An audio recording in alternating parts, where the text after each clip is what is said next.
السلام عليكم. بالبداية قلب حب مثل ما يسمونه، بعدين قوس جاي من فوق، بعدين مثلث هنا، بعدين نظل الفم.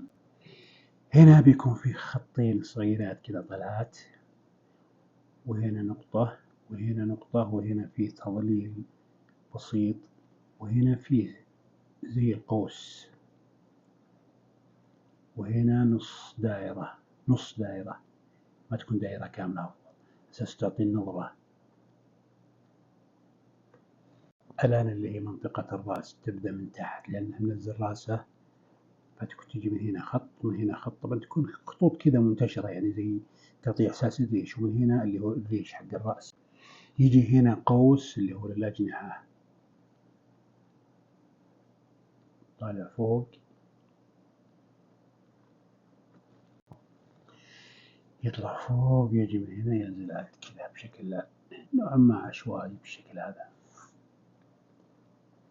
الآن تجي التفاصيل. طبعا بحكم أن النسر منزل راسه، فالخطوط توقف هنا ونكمل اللي هو الريش مع الجهة.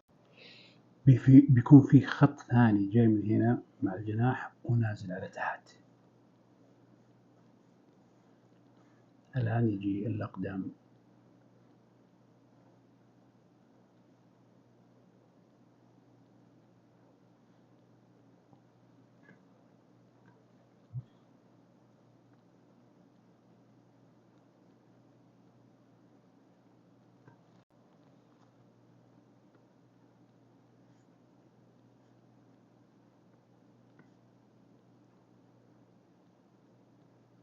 يجي ذيل من ورا بالشكل هذا،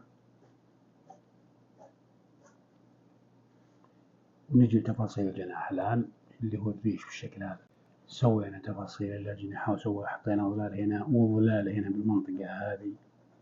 تفاصيل الذيل يعني سوينا خط هنا، بس ما يفترض انه يكون خط، لا يكون كذا زي المتعرج اللي هي أطراف الريش، نسر كرتوني.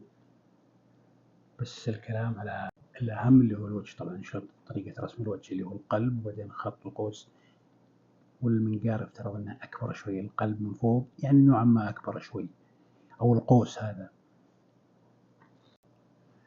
وهذا كل شيء.